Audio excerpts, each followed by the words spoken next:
പശ്ചിമേഷ്യയിലെ സമാധാന ശ്രമങ്ങൾക്കിടെ ഹോർമൂസ് കടലിടുക്കിൽ അമേരിക്കയും ഇറാനും തമ്മിൽ വെടിവയ്പുണ്ടായി. 3 അമേരിക്കൻ യുദ്ധക്കപ്പലുകൾക്ക് നേരെ ഇറാൻ ആക്രമണം നടത്തിയെന്നാണ് വിവരം. പിന്നാലെ ഇറാന്റെ തുറമുഖങ്ങളിൽ അമേരിക്ക പ്രത്യാക്രമണം നടത്തി. 3 അമേരിക്കൻ പടക്കപ്പലുകളെ ഇറാൻ ആക്രമിച്ചതായി അമേരിക്കൻ പ്രസിഡന്റ് ഡൊണാൾഡ് ട്രംപ് സ്ഥിരീകരിച്ചു. അമേരിക്കയിൽ നിന്നും മധു കൊട്ടാരക്കര തത്സമയം ചേരുന്നു. ഗുഡ് മോർണിംഗ് മധു, വിവരങ്ങൾ. Good morning S K. Hormuz കടലിടുക്കിന് സമീപം അമേരിക്കൻ യുദ്ധക്കപ്പലുകൾ ലക്ഷ്യമിട്ടുകൊണ്ട് ഇറാന്റെ മിസൈലുകളും അതുപോലെ ഡ്രോണുകളും അതുമാത്രമല്ല അവർ ചില ചെറിയ ബോട്ടുകളും ഒക്കെ ഉപയോഗിച്ച് ആക്രമണം നടത്തി. ഇത് US സൈന്യം പിന്നീട് സ്ഥിരീകരിക്കുകയും ചെയ്തിട്ടുണ്ട്. എന്നാൽ ഈ ആക്രമണത്തെ വിജയകരമായി തടഞ്ഞുവെന്ന് അമേരിക്കൻ സേന അവകാശപ്പെടുന്നു. അതുമാത്രമല്ല, ഇതിന്റെ ഉത്തരവാദികളായ ഇറാന്റെ ചില സൈനിക കേന്ദ്രങ്ങളിൽ അവർ തിരിച്ചാക്രമണം നടത്തുകയും ചെയ്തു. ഇതിന്റെ പിന്നാലെ പ്രതികരണമായിട്ട് US പ്രസിഡന്റ് ഡൊണാൾഡ് ട്രംപ് എത്തുകയും ചെയ്തു. ഇറാനുമായിട്ടുള്ള വെടിനിർത്തൽ കരാർ ഇപ്പോഴും നിലവിലുണ്ടെന്ന് ട്രംപ് പറഞ്ഞു. അതുമാത്രമല്ല, ഇത്തരം ആക്രമണങ്ങൾ ഒരു കരാറിൽ എത്തുന്നതിന് തടസ്സം നിൽക്കുമെന്നുള്ള രീതിയിലുള്ള സൂചനകളും ട്രംപ് നൽകുന്നുണ്ട്.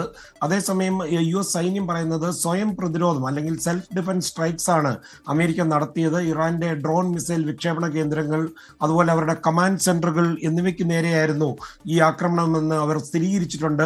ബന്ദർ അബ്ബാസ് അതുപോലെ കേഷ് എന്നീ തുറമുഖ നഗരങ്ങൾക്ക് സമീപമുള്ള ഇറാന്റെ സൈനിക കേന്ദ്രങ്ങളാണ് അമേരിക്ക ആക്രമണം നടത്തിയതെന്ന് പെന്റഗണും പിന്നീട് സ്ഥിരീകരിച്ചിട്ടുണ്ട്.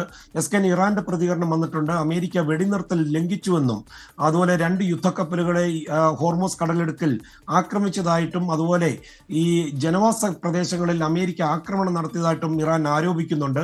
അതുമാത്രമല്ല, ഈ ദ്വീപിലുണ്ടായ സ്ഫോടനങ്ങൾ ഈ ഡ്രോണുകൾ അവരുടെ എയർ ഡിഫൻസ് തടഞ്ഞത് മൂലമുണ്ടായതാണ്, അല്ലാതെ അമേരിക്ക ആക്രമിച്ചത് കൊണ്ടല്ലെന്നാണ് ഇറാൻ പറയുന്നത്.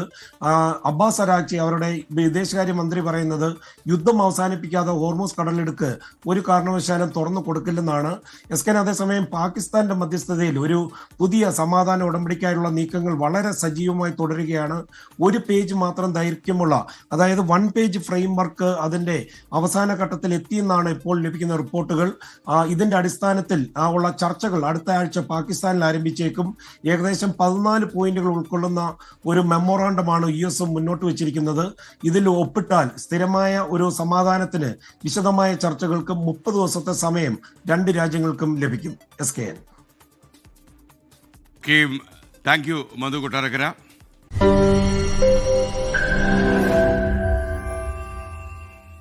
ലോകത്തെവിടെയായാലും ഏത് സമയത്തും 24 വാർത്തകളും ഓഗ്മെന്റഡ് റിയാലിറ്റി പാക്കേജുകളും എക്സ്പ്ലെയിനറുകളും വിശദമായി കാണാൻ ഞങ്ങളുടെ YouTube ചാനൽ നിങ്ങൾക്ക് സബ്സ്ക്രൈബ് ചെയ്യാം.